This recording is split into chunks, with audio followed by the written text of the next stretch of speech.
Hi, welcome. This is Dr. John DeMartini. This is one of the most amazing and inspiring shows that you can listen into. If you want to be on the edge of your seats, if you want to open up your heart, if you want to expand your mind, and you want to meet incredible people, stay tuned because you're just about to experience a transformative radio show that will change your life. And you're listening to the Dr. Pat Show that's coming up right next. The following audio is via a Skype call. Welcome to the Dr. Pat Show. Talk radio to thrive by. Powerful, inspiring, and coming to you live, bringing you stories of people like you and me, busting through and living life full out. Get ready to dare to wonder what your life would be like if you knew you could not fail.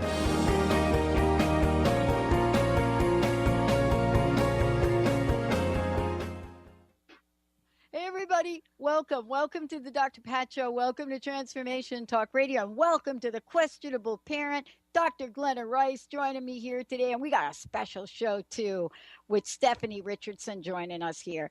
I was just telling Glenna, Benny, during the break, I said, Glenna, you are psychic. I know you are. You have to be. There's no way that you could have pulled this topic, promises, obligation, and choice. What creates more? And maybe Stephanie had something to do with that. And 3 days ago, literally 3 days, what day is today? Monday? Yeah, Friday. I pulled out 4 binders of the research that I did on broken promises.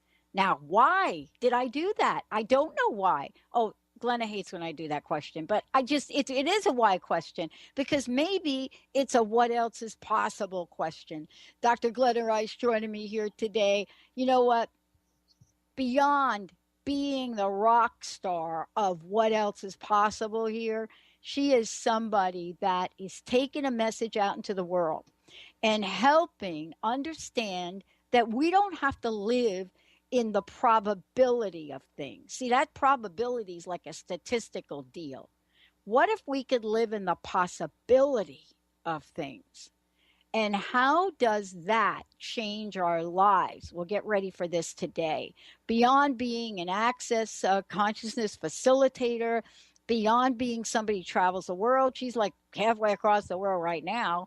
It's about creating ease and joy, working with parents, working with children, working with all of us to help us understand that we can be the gift that we give in the world. Now, today, we're bringing Stephanie Richardson to the forefront with us as well, a certified facilitator of access consciousness, worldwide photographer, and guess what? Multimedia creator. But beyond all of that, how do these two ladies come together?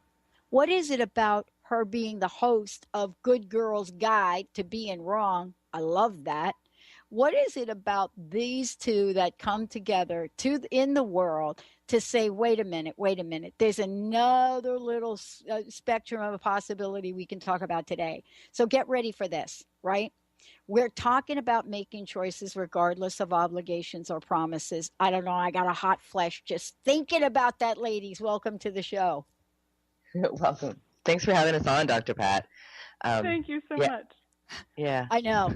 So, Glenna, let's talk about this. This is really an amazing topic for today. And let me have you talk a little bit about how did you both meet? You know, what is it that, happened where you kind of bumped into Stephanie, she bumped into you, and now here the three of us are. Okay, cool. Yeah, Stephanie, I've known her for quite a few years through the access work, and we've just teamed up with another wonderful facilitator, Blossom Benedict, to do a class this summer together, the foundation class for access. And we're going to be doing it as a 5-day Living the Foundation class, which is going to be really phenomenal with lots of other activities going on in Michigan. So we've kind of been hanging out more since we started to do this class together, but we've seen each other all around the world for years and years. You want to add something, Stephanie? Yeah, Stephanie, what did you think? How did you meet Glenna? Well, it's interesting. I ran into the work and the tools of access consciousness after years of seeking and doing body work, and so this was a continuation of my own personal search, regardless of what I could offer other people. I've always been on the forefront of what can I add to my life, and then if I can pass that on to other people, then I would love to do that too. So she was part of my own personal search with body work. And I had done a lot of body work in my time. And Glenna was one of the first people that had a really, really different perspective on working with bodies. And that was that you can actually work with your body instead of try and fight your body to get it to become something that you think you want, that you can actually work with your body just like you can work with your life. And that was a really different perspective. And so I became a big fan of Glenna's the first time I did a class with her, and then I travel the world in concentric circles with her, and so Yeah. and so it's been really fun. And then when we were in South Africa with Blossom Benedict, who also does an amazing body of work, we started talking about what it would be like if the three of us got together and facilitated one class with the different perspectives that each one of us have from the different set of experiences that we have in our life and the way that we work with people to give them these tools, because the way we each work with them is very different. So we were like, if we combine those powers, what would happen? Very cool. So. Well, it is because, it's interesting now. One of the things I'm really struck by the way things are changing in the world is, and I don't know if this is true for everyone, but I am watching more and more women come together in such a collaborative way, really rewriting the script for how to get things done. And yet at the same time, we can stay and become individuals as well. And this is such a fascinating topic, right? We're talking about making choices regardless of obligations or promises. And I just would like somebody to just explain that for a minute, what that means, making choices regardless of obligations or promises. Well, it's having your whole life be from choice. And promises and obligations tend to lock you up into things. So if there's change that happens in your life or the people you've made promises or obligations to, then you're stuck with something that may not be working for anybody anymore, but because you made it into an obligation or a promise, you can't get out of it without it having to be really difficult. And a choice is something you create in every 10 seconds. You're always choosing constantly during the day in all the things you're creating. And the promises and obligations can stop the choice you actually have available. Yeah, the other thing I would love to add about that is that when you go directly into, I have to do this because it's a promise, I have to do this because it's an obligation, it actually takes you away from, like, how many women have what they call women's intuition? They know when something's up for other people, they know when something's up for their kids, and yet at the same time, we don't often use that in everyday choices that we've already decided that we're obligated to. So what this is even when there's something that you've promised, even when there's something that you've said you'd obligate yourself to, that what you do is still maintain all of that awareness that you have about everything going on in your life, in the lives of others, in the lives of your kids, and you get to ask a new question: does this actually work for us? And a lot of times what I've found is that even when there are things that I've, either scheduled or promised, that if it feels really bad to do it, if I reach out to the other people that are also going, well, we said we would do this, we promised we would show up. If you actually reach out to them and just ask a new question, hey, does today still work for you? So many times when it has felt terrible in my world or really doesn't work, or there's something else comes up that would be a great opportunity, when I reach out and ask, what I find is that the other people are like, oh my gosh, thank you so much, I'm so glad you called. It wasn't going to work for me, but I was doing everything I could to fit it in. And so you go, oh, is there another day that would work better? Yeah, 2 days from now. And you look at your schedule and it's completely clear. And all of a sudden, this thing that was a burden for everyone, that you thought you were doing everyone a favor by showing up for, when you actually just ask a new question, a new possibility opens up and everybody sighs a sigh of relief. So it's about keeping those. It's not about breaking promises. The other choice Right. isn't the opposite side of the coin. The new choice is actually asking what might work better. Yeah, what would create more? Mm-hmm. Or what would create more, but you're absolutely right. And if we don't even have that conversation about that brings that to the table, Yeah. right? Like what would create more? Then the whole idea is that, wait a minute, that's a broken promise. And so it's really the place where we get into some really deep trouble here around obligation and promises, because people, believe that we're not showing up to do something from a point of view that may or may not be correct from what they're seeing. But what you're talking about is, wait a minute, what if we all could choose? What if there was no victim here in the conversation, right? Yeah. Yeah, there's and people will use your promises or obligations against you, even if things are changing from that point of view that they're a victim of this terrible thing that happened.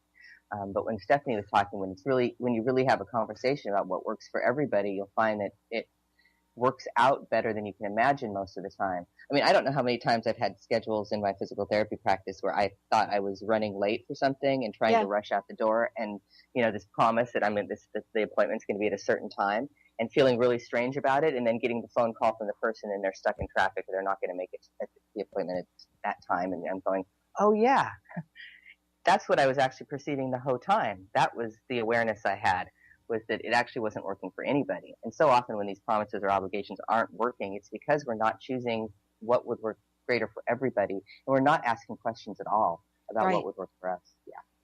Well, let's talk about what these things really are, obligations and promises. One of the things that I discovered along the way is we think a promise is if I say to you, Glenna, I'm going to show up at my appointment, that there we go. There's an obligation that gets formed between us. But we forget this other thing, this implied sense of things. This implied sense of, wait a minute, I've worked for you for 30 years. And you know what? Even though you didn't say that you would give me a pension, I certainly thought I would get it. And so there are so many layers of this and opportunities for clarity and confusion, right? So, from your perspective, that word obligation, it is a really strong word, but we actually do believe that people are obligated to give us stuff, right? That's brilliant. Yeah, that is. And for an employer not to give the pension that they had promised the employee, there's also this other question is like, what's required here? Oh. What's honoring the other person? I mean, those are also part of being the question with this. Because promises could always be broken. But if you're in choice all the time and there's something that is actually required from you as an employer, then there's this more of an ease in gifting or being the energy of an employer that is going to be giving a pension to someone, and to be honoring the other people. Like with a promise, you can break it and you're totally dishonoring. If you're in the question all the time of what's required, what's honoring of this person, you're not going to be creating it the same way. It's going to be creating something that creates more. And to always be in that question, what would create more for everyone? Taking someone's pension away after 20 years of working for you is not something that honors or creates more for anybody. Right. Right. Well, but I these love are powerful something that you words, though, said. right, Stephanie? They are. And there was something that you said that Yeah. I just kind of wanted to pull out a little bit. Yeah, sure. And this was the place where you talked about the implied what was the obligations? Yeah. Implied, things that no one ever told you they would do. That you just assume that they will do. And I think that this is a brilliant, brilliant place to use some tools to actually look at your own life. Because when we do that, when we put expectations on other people to show up in a certain way or to give us certain things, we see this even in relationships all the time. You think a relationship means someone will give you X, Y, and Z. And they think being in a relationship means that they'll give you A, B, and C. So this obligation you have between one another ends up failing terribly because the agreement doesn't match on either side. So if a person, someone employs someone and they said, well, I never said I would give them a pension, but the other person goes, everyone gets a pension. The person who says everyone gets a pension will end up in the victim role to their own expectations, but it will look like their employer is bad. So this is a place to me where when we start using tools of asking our own self questions, do I expect anything here that this person hasn't actually said that they were going to offer? And those are the places that we get to have new conversations. So you go, wow, do I expect something of this person that A, they don't appear to be delivering, or B, do I expect something of this person here that they've never said they would give me? If I expect that, I wonder if I need to ask a new question. I wonder if there's a way that I could actually approach this that would create what I'd like to have in my life, or at least let me know now so that I can make different plans. So then you're actually caring for you. So this obligation thing takes you out of caring for you in a really dynamic way. Whereas if you constantly stay in the question, wow, is there anything I need to take into consideration here to make sure that I'm caring for my own future? And include you in all your choices. And that's really what the promises and, not making your promises and obligations more valuable than creating a life that works for you and everyone. Because what are you actually trying to do with a promise? What are you actually trying to do with an obligation? We're trying to honor people. But so many times those promises and obligations, or the expectations thereof, aren't actually honoring. So this is just rewriting how you honor yourself. Like it's actually realigning everyone with, wow, if I'm trying to honor this other person and I'm trying to honor me, what would my life look like? What would this decision look like? What would this, business look like? And walking into the businesses that you're working with or your own business and going, if I didn't have the obligation to have the job that I think I have, my own job description, this job description I've made up somewhere along the way, if I didn't have that job description and I just looked around today at the business, would I even do my job the same? Or would I look at what was required in the office and actually go, oh, wow, you know what? I don't need to do this report today nearly as much as there's like 8 things going on in this office that aren't working well for anyone. I wonder what I can contribute to that changing. Wow. I mean, isn't this really the such an important place for us, which if we really step out in this place, that we will save ourselves some real heartbreak, because many of us, listening to this right now, we get into a place where we don't recognize that we actually have a choice about the situation, right? B, we recognize, or we want to hold somebody accountable, right? So we go from the word obligation, the word promise. Now we go to a word called accountability, right? Because we haven't sat down and even had a conversation about possibilities. Now we're going down the path of, wait a minute, how can I trust you? So is this, your experience where we can get into some emotional trouble if we don't have some tools here? Oh, definitely. It's interesting with obligation from being a parent. I know when I first started doing the access work, right? You're obligated to raise your children. It's you're legally obligated to raise children, and you can come to there. So much resentment can be created at times when you're wanting to create other things in your life, and that whole entire point of view that you start resenting creates judgments of you as a mother, judgments of your children and what they're doing, and expectations that may not have anything to do with what would work for you in your life or your kid's life. And when I was able to change the point of view and get to the awareness of that I actually chose to be a mother. Like it may not have looked the way I thought it would or I expected it would. I was creating something different and it was something that I chose. All of the resentment just disappeared. And it was probably one of the greatest changes in my life when I started doing access was to get rid of that point of view that it was from an obligation instead of a choice that I was raising my children. And it created a completely different way of how I was with them, and created so much more in all of our lives, especially mine. Because now I could actually create my life also, not from this place that I had to obligate to them, but instead I was creating a family that was working for everybody, that considered everybody and created for everybody. And they were a contribution to it too. So it completely turned it around for me. Yeah. Stephanie, I want to ask you this question about, the journey that each of us gets to take in this world of setting up, one of my other favorite words, expectations. Because I guess I'm one of these folks where I actually believe that expectations are important to have. Don't you think we get into a little bit of trouble when an expectation turns out it turns out to be something we have, where we believe that expectation is going to be an outcome. And if it's not going to be that specific outcome, well, then the whole thing is really failing, right? So I've heard more often than not people say, you know what? Don't have expectations. Don't have expectations. How does expectations figure into this idea of choice? How does expectations figure into choice? Ooh, I love that. Well, the first thing, when you said expectations are important, that does actually make me want to ask, first of all, so what do expectations create? Yeah.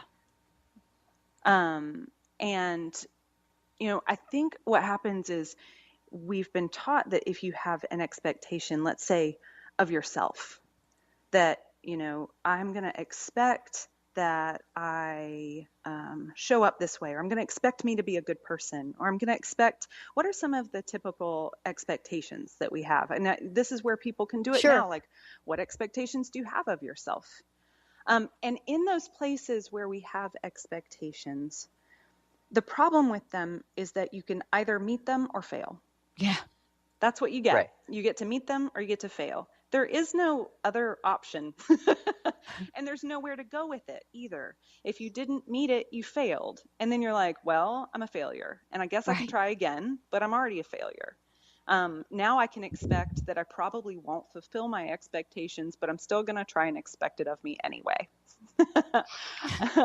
and Right. That's, I think, where the problem is. And too, with other people, when we really care about people and we start creating these relationships where we expect people to show up in a certain way, and it's the same for them. They can either meet the expectation or they can fail. And now in our eyes, they're a failure. How do they change that? How do they ever, get around that or create something different with us? Whereas if we actually function from choice in every moment, what happens is in those relationships, we get to go, oh, if I was actually choosing for me, what would I choose right now? So in that moment, if I have an expectation of someone to show up at a certain time, for instance, this can be a big one with people, where they expect people to show up on time. And we expect that. And then they don't show up on time. So they fail. So then we still expect them to show up on time the next time, and they also fail. And so now they're becoming a failure in our eyes, and it's something they can't overcome. And then on the flip, and then it keeps going on, and now, we form this resentment. So sometimes what we'll do is we'll set the time. We'll know that they're going to be late, but then we do something like come home early to make sure that we're there on time, while knowing full well that the person's going to be late. So we're actually setting ourselves up for resentment and hatred and ultimate failure of relationships.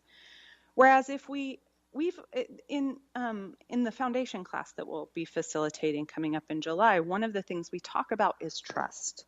But we talk about trust in a very, very different way. And that is, instead of trusting people to do either what comes out of their mouth or trust them to do what we think they should do, you trust them to do what they do. So when someone shows up late regularly, instead of rushing home, either hoping that they'll make the expectation we have, or secretly hoping that they don't because we'd like to be mad. Yeah, there we go. Yeah. Now we're talking. What we can do instead is go, wow, they show up late. I'm having a good time where I am. If I actually had choice and I wasn't holding myself to the expectation that I show up on time all the time, then what could I choose here? I could actually choose to stay here with my friends a little while longer. I could choose to stay here for another 15 minutes. I could enjoy myself. Or I could start asking questions. Oh, is it time to leave now? If I leave now, what will my life be like? And we use this like energetic awareness that we have. I talked earlier about, women's intuition. Well, if I leave now, what would that create? If I leave in 5 minutes, what would that create? If I leave in 15 minutes, what would that? Oh, 15 minutes actually feels really fun. And so then you start trusting you. You start honoring you. And now you're no longer looking to those expectations to create your life. Now you're actually living your life. It's a much more dynamic way to live a life. Yeah, because the other way around, we're trying to solve a problem. We're in a problem. Yeah. We're knee deep in a problem. That's Pretty much always. We're not saying it though. We're not like, oh, I got a problem right here. Because, honestly, if we're sitting out with our friends and we're having a conversation, you say, oh my gosh, I've got this problem now. I don't know whether to come. I don't know whether to go. I don't want to stay. I don't know whether to leave. Your friends would be looking at you, what? Is that really what's going on in your mind right now? Is that really it? Because now here we are in the middle of trying to solve a problem, totally not present to whatever we're doing. So now we've got a double, let's just call it our little double negative. Glenna loves when I do this, right? So this is so not access consciousness dialogue. But this is it. We're in our double negative because staying gives us a problem. Going gives us a problem. And either way, we are the victim of our lives, right? So when we come back, we're going to take a short break. When we come back, I'm going to let everybody know how you can find out more about Stephanie, about Glenna, but also about the upcoming class. And do you have a question about this? Are you stuck in between your promise, your obligation, and your expectation? Would you like to have a new way to handle that? Because I'm telling you, there is another way to do this.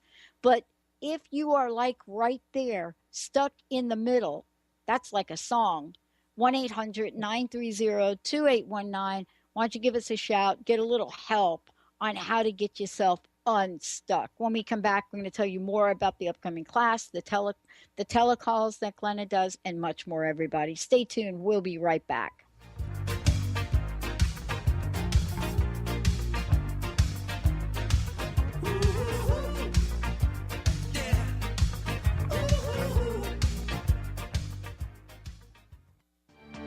Hi, this is Leslie Fontaine. It's always surprising where we feel like a victim. We hate that word, but it's a chance to shift that energy where we want something out there to fix us. We are coming from within with the shift. When we find these spots, we get alarmed, but we can allow Source, our higher self, and our will to change that intention into empowerment. Choose today to allow that. Choose to forgive yourself and choose to be totally responsible. Are you ready to shift into your best life? Visit lesliefontaine.com and let's talk about unfolding all that you want to be, do, and have. You'll find sessions, classes, and audio products to help remove the blocks and move you into your potential. And listen to my show, Sheer Alchemy, on Transformation Talk Radio, Wednesdays at 10 Pacific, 1 Eastern. Francine Vale is a being of light. She believes that all people of planet Earth are as well. As co-host of the Angel Healer radio show, Francine teaches you heart-centered ways to manifest healing on your own behalf and how to integrate love more fully into your daily life.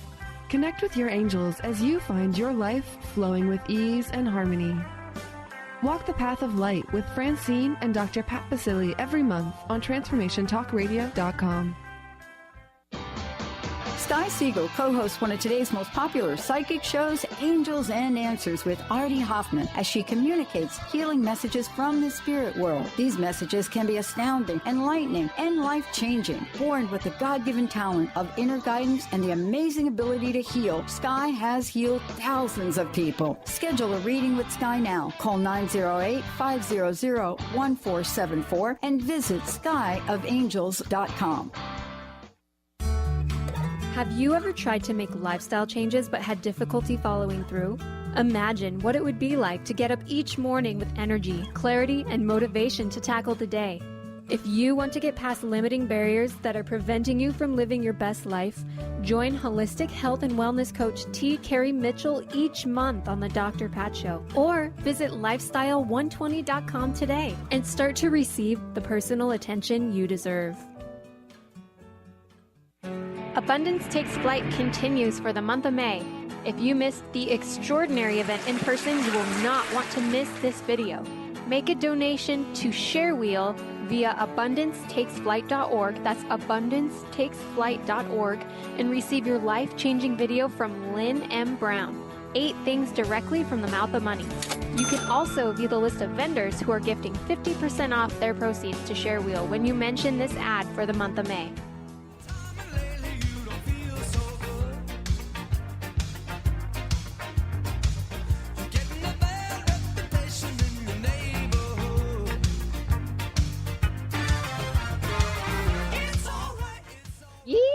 All right. Okay, welcome back, everyone. Yeah, that's probably more than you guys asked for. For those of you out there who want to call into the show, 1-800-930-2819. We'll take your calls. You know, part of this is really getting some tools that you may or may not have. But what I want to say about it is that once you get these tools, the way you look at the world really opens up. And that's really what I love about this. And for me, in just working with Glenna over time, you know, it's been about all of us here on the team, you know, not stuck in the middle of a problem and trying to solve it, but what else is possible here? So, you know, over the weekend, the network crashes, right? So what do? Of course, we have to get that resolved. But instead of thinking, oh, it must be this, it must be that, you got to get to the place where you say, what else is possible? So you get this information download, and you perhaps might do something or say something or at least explore something you never have. That's what today's show is about. Before we get back to this, if each of you could please give us information so folks can find out more about you, and then tell us a bit about the classes you've got coming up. Yeah, to find me, it's easy. GlennaRice.com is my website. Stephanie has StephanieRichardson.com. So just our names.com. Yeah, that's easy too. Yeah. And the class we're doing, it's the Living the Foundation, and we have the livingthefoundation.com website you can go to find out all the information about the class coming up in July. Stephanie, what are the dates? I'm 4 a.m. here, and I didn't pull up my calendar. That is a great question. I believe it's the 20. I will look it up so that I don't give people the wrong dates. I believe it's the 21st through the 25th. Yes, of July in Michigan. Yeah. And it's going to be, so the days are going to be the foundation class. It's July 22nd through the 26th, right? Living the Foundation? Yes. That's correct. I got it. Yep. There you go. Thank you. Thank you, Dr. Pat, for being on top of things. Yeah, and we're going to be doing the foundation access, the core class of access during the days, and then the evenings are going to be filled with, Stephanie's going to be doing some photography workshops. I have a dance workshop and the SE body class that I do. We're going to do an intro to that. Blossom Benedict does Right Voice for You, a wonderful class to start to get your singing voice, your talking voice opened up so you can be more with that. Beautiful, beautiful class. What else do we have on the agenda? Well, I just want to tell everybody how they can find out more about it, because I'm just looking at this now, right? Because the website I have is livingthefoundation.com. Is that correct? Yes. Wow. How cool is this? So if you all go to livingthefoundation.com, you're going to see like really cool. These people are like so happy.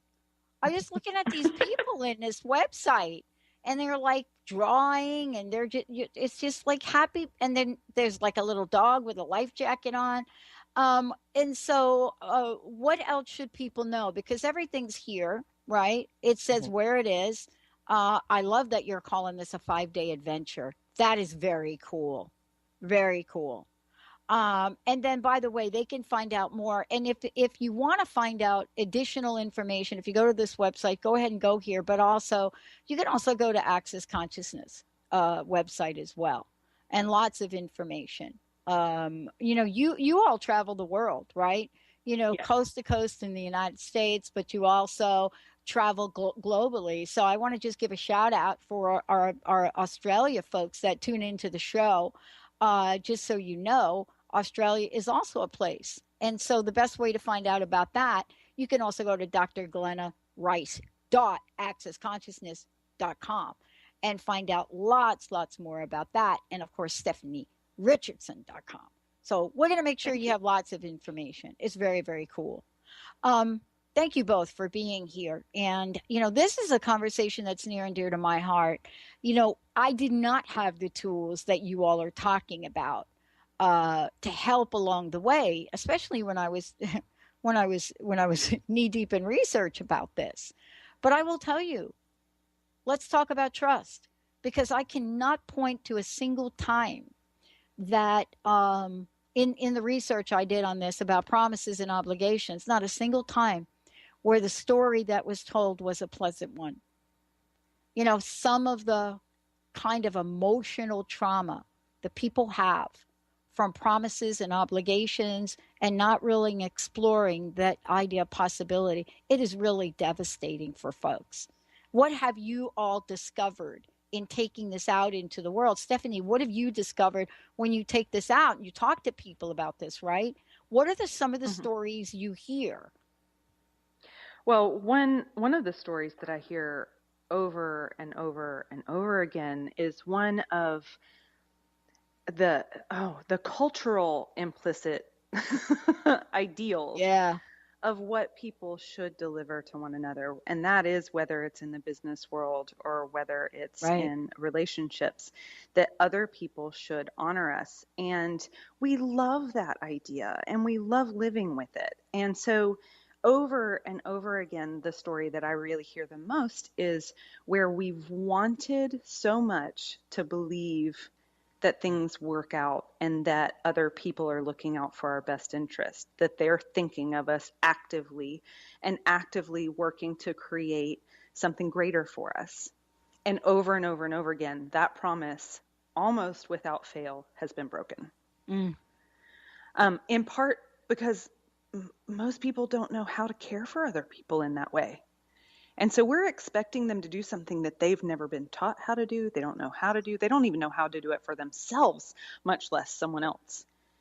And I think that's the biggest story. And it comes in all forms. It comes in I thought this man would take care of me, or I thought he would value me. I thought that my employer would value me. So now all of a sudden I'm at the end of my working career and I actually still have nothing. And now I thought this was going to be the time that I was going to retire. And now I don't get to. We saw that with the stock market, the big promises of the stock market, the things we were told we could trust, that you work hard, you save money, you put it away and it'll multiply, in a predictable way. Sure, yeah, there's risks, but they won't happen to you. And instead of going, is that actually true for everything? Is that actually true? So with all of those things Stephanie was just talking about, it's you're completely stopping awareness of what is actually happening. Like you're not, and the question like truth, is this employer going to pay the pension? Is that actually something that's going to be created in the future? And then you can have awareness of yes or no, and then you get more information to work with. Because if you had a job that you loved, but there wasn't going to be a pension involved, what could you start creating then for your future to have the money in your future that would actually work for you? If you didn't have that coming in the future, or if you were with a man that you wanted to take care of you, like truth, is this man capable of taking care of me in the way, in what I'm looking for? And a yes or a no gives you all this information. And then if it's a no, you can say, well, what is he capable of? What is it about him that I truly care about or enjoying or having fun with? Would I want to end this relationship just because of this expectation of what I would like to have in a man that he doesn't have the ability to do? Yeah. And he may have abilities that are so much greater and so much more enjoyable for you that you can't even see or be aware of because you have the expectation. Expectations always set us up to judge ourselves, to judge the other person, and they never show up the way we think they're going to show up. They could show up greater, but you can't even see that when you're stuck in this expectation or this idea that someone has to show up a certain way. Yeah, that's when Stephanie was talking about trust. It's like trusting a person will be who they are and trusting that you will be who you are, not trusting you're going to be something you expect or someone's going to be something that you expect them to be. It's having awareness is really what we were talking about. And then you have choice. And when you choose things, you get more awareness about everything you're creating too, but it's to be able to change, the choices don't have to stay the same. You can continue to choose the same thing, or you can choose something different all the time. And that's what's truly available to us. Yeah. And isn't it interesting that we forget that, right? Let's talk about what goes on with us where we get to the place where we forget that. One of the challenges that I hear quite often, and I'm sure that folks listening can relate to this, is this idea that I have to put my vision and my dream for my life on hold. I have to put it on hold. I'm not going to be able to go do this and go do that. I have a family. I have an obligation, right? How do I really balance all of that? So I want to have a conversation now about the obligations and the promises we make to ourselves and what happens when we can't keep them. So now we're like within our own, we're in our own energy field. We're in our own level of consciousness here. And we're having this battle between what we've said yes to in life and what we would have loved to say yes to that we haven't. Well, one of the big things is right there in that moment. Those moments to me are these great, gigantic Post-it notes. They're messages to ourselves. It's like anytime you run into one of those moments where you go, well, I wanted this in my life, but now I'm doing this. I wanted the adventure of this and this, but now I have a family. That's a big Post-it note that basically is like, hey, look here. This is somewhere you decided you're not allowed to have both of these at the same time. This is the place to add a question. Oh, yep. I decided that being a mom meant staying home, maybe having a part-time job, whatever your own definition is, because we each have our own stories of what these things are. And we've got a bunch of like single dads out there too doing the same thing. I thought that this was my job. This is who I was supposed to be. And so in those moments when you find that there's a but in there, that's the moment to go, ooh, this is an exciting moment. Now in the place where this but is, I can actually go, oh, is there a way that I can have all of this and more? Because I've already decided that I can't, or I've already decided that that's not what being a mom is, or I've already decided that this isn't what being a wife is, or I've already decided that this isn't what being a good employee is. But what if those ideas in themselves are part of what has me stuck? And if I can actually ask a new question, like you were talking about when we were coming back from the break, the network is down, and you go, right? Like that moment, it's not a moment to go, I'd like to do a show, but the network is down, right? Like we don't do that. We go, what's it going to take for me to have a show no matter what the network is doing? Exactly. And that's exactly what we can do with our families and with our jobs and all of that. Hey, this is a moment where I was looking to what I had to give up, but maybe I don't have to look at what I have to give up to have a life. Maybe I get to look at what else I can add or what else I can create to have all of this and more. Glenna, what do you got? No, exactly. It's the question of what else can I add is such a great question. When you're in that moment of I can't do this and I can't do that, or this isn't working, and it's what else? And then it's a question that you're not answering. It's you're allowing everything around you to start contributing to what that is, and you start to get awareness about what you could add to your life that would create more for you, that would be more fun, that would create some more joy in your life, and allow everything around you to start showing you what those might be. It may be that both of the things you were just looking at don't work for you. And you're creating something completely different, and your life is going to take a completely different turn and open up into totally different possibilities. I had a big one of these. Oh, sorry, Glenna.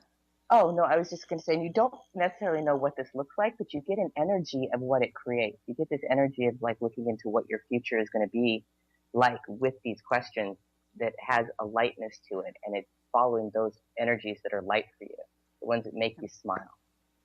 Yeah, go ahead. I love that. Well, the big one, I just had a big example in my own life, and that was I had a small photography business in Atlanta, and one of the things that I thought was that you had to build, I knew that I wanted a world to be, shooting around the world and have a different kind of business. But I had heard everything everyone had always told me was that you had to build in where you were. You had to build small before you built big. Yes. And Me what I too. found out is that's not true. That didn't work for me. I ended up with a worldwide business way before like I started catching on to the same way, to that degree in Atlanta. And I was like, well, who knew that this is absolutely backwards? Nobody led onto that. And I was holding myself to that. So I wouldn't let my business grow beyond the borders of Atlanta until I asked a new question, was like, oh, is this true at all? What would I like to build my business as? Who could I reach out to? Who could I be talking to? Who could I show my work to? And that was a completely different moment, because then I didn't say, oh, my business isn't big enough. Because here's what we do. We go, oh, well, my business isn't big enough here for me to reach out to anybody. Well, who's going to hire me, right? Which isn't really a question, who will hire me. That's a real question. I wonder who'd hire me. When you ask it like, well, who's going to hire me? There's this other sentence that's lying behind it that is the expectation that you're going to fail. Nobody would hire me. And so those are the sneaky things hiding behind other questions. Who'd hire Exactly. me? Yeah, because Instead that of an is really excited, what we're, an adventure. Well, let me ask a question about how we go about this, because, one of the things that we mentioned earlier in the show, we were talking about this idea of trust. And it is a word that people are even afraid to use now, really afraid to use the word trust. And I could tell you that more times than not, I've heard folks say, you can't trust anything. Trust is this thing that maybe existed once a long time ago. And then the answer really that comes up next for them is, we live in a very dynamic world and things are always changing. But the word trust is a powerful, powerful word. In our society, we have it on our money. We use it in our political campaigns. We're looking at it from everything from workplace dysfunction and function. So what is trust in this context? And what do you think about what I said about folks not really wanting to trust very much? Well, trust it's like having blind faith in something, and trusting that way is cutting off all your awareness about what's true. There's no question in that. But trusting that trusting from awareness is to trust that these things that you're aware of will show up in the way you're aware of. People will show up in the way that you are aware of. Like if you, if someone is chronically late, to trust that's what that person does. That person is going to be late, and you trust that, and then you don't judge them when they're late because you already know that that's how they're going to show up. It's where we trust from unawareness instead of trusting from awareness of what a person is like or what a business is like. And, often when someone says, trust me, a politician says, trust me, I'm going to work for you. Right there in that moment, that's where you ask a question. Is that true? Is that person going to actually work for me and do anything they're saying they're going to do? And if it's heavy, they're not. And then you can trust that they lie. And trusting that someone is a liar gives you so much information about that also. Then you don't have to make them wrong when they lie because you're never surprised by it. And they think you actually believe them, but you actually have more awareness than they do because you know they're lying, which actually gives you a lot more information in your negotiations with people that are like that. Because if you know someone's a liar, you can trust that they'll show up that way instead of trusting that they would be honest. There was a company, as an example of that, there was a company that I knew of that over and over and over again, they had a policy of how they would actually treat employees that had been there for 20 years, and that they would give them certain pension packages, that thing that we talked about earlier. And over again, the people that worked in the business would see that the company found ways almost 100% of the time to get rid of the employee before that time ever came. Yeah. And if they got rid of them before that time ever came, they were not obligated in any way, shape, or form to fulfill that payment or part of that payment. Right. But what I saw over and over again is that the people that were part of this company, they had a hope. And this is where we think we're talking about trust. They had this hope that they would be the 1 in 100. that they would be the 1% that actually didn't get fired. And if they worked hard enough and if they were good enough, that the company would value them. And over again, that was untrue. And this is where when you do what Glenna was talking about and you basically go, oh, this is what this company does. You stop sort of believing in the romance, which I think is the part that's heartbreaking for people, is the part where they go, well, I can't trust anything. Because it feels like that romance of living where you can trust that people have your best interest at heart, that part starts to fade. And that at first feels sad. But then it becomes the adventure of living, because now you get to go, oh, you're almost sleuthing in your own life. You get to go, oh, so far I've never seen anybody make it to this pension. Would I ever make it to this pension? Right. And then you get to go, well, if I wasn't going to make it to the pension, if I wasn't just hoping and dreaming that I would be the 1 in 100, would I still work for this company? Am I trying to be honorable to a company that will not be honorable with me? And do I want to choose that anymore? What stories have I made up about honor and trust that have me actually being a slave to a company that will never follow through with their promise to me? And then you can go, well, I love working here. And you go, well, cool. Well, then I love working here. Now I'm working here as a choice, not an obligation. And now I know that I'm not obligated to stay the 20 years because they won't let me anyway. And so now, as this 20 years comes up, is there something else that I would like to choose? Is there something else I would like to add? Do I need to do another job on the side so that I have the money that I was hoping for from this pension? What do I need to do to create my life? Which, again, we're talking about how, when every time that we, put our trust in something that's not true, how that breaks down what we're hoping for our future and how it creates us as a victim. And what if we never, ever had to be a victim in our lives ever again? What if we got to always be the creator of our life? And then even when stuff doesn't go the way we think it will, we still have all the tools and the I guess the creation. We know that we can create. We then have developed a trust of ourselves and with ourselves that we will create our lives no matter what. Whereas if you're constantly depending on someone else and they fail, they don't follow through, we haven't built that trust with ourselves. All we have at the end of that 20 years is that we trusted someone and that trust failed us. Instead of, no, all along the way I got to practice. Can I trust this? Is this true? And I can trust whenever you get to trust your own knowing.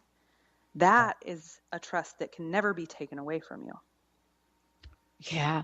Aren't we really finding that now? Someone said to me, asked me a question not too long ago when I interviewed on another show. They thought, Pat, you talk about overcoming obstacles. What do you think the greatest gift has been for the past 10 years? And I said, redefining the word empowerment. I said, there's a whole new narrative that's being developed on the word empowerment, and it has to do with putting the word self in front of it.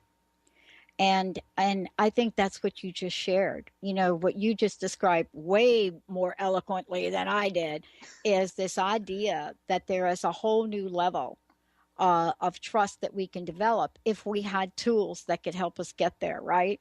Yeah. Yeah. And that's really, the message that I hear from today. But learning the tools is something that's on us. It's up to us to do this. Thank you so much for today. And, the way to do that is to find out more about you, Glenna, and you, Stephanie. Would you mind one more time, please telling folks how they can find out more about each of you? And thank you for today. To find more about me, Glenna, is just go to glennarice.com. And for me, it's stephanierichardson.com. Great. And how about the upcoming classes you all are talking about? They can find that on both of our websites, or they can go to Living the Foundation or drglennarice.accessconscious.com. will find all of my upcoming classes that I have scheduled. Awesome. Last question. I know we got about a minute left. Personal message. What would you like to leave us with here today? Thank you so much. I would just like to say to trusting that you know what you know is probably one of the greatest gifts to creating a life that works for you. Awesome. Oh, I love it. And I just want to say how grateful I am. This has been a phenomenal show, and I'm super grateful. Thank you. Oh my gosh. Yeah. And boy, I'll tell you, you two should have been around when I was studying the whole promises thing, because maybe it wouldn't have taken me 8 years to do. Thank you both. I want to thank you, everybody. Dr. Pat. Thank you. I know. Thank you for tuning us in and turning us on, everybody. Benny, thank you for pushing all the right buttons. And remember, as you step out into the world, what is the question that you might ask today? What else is possible here? We'll see you next time.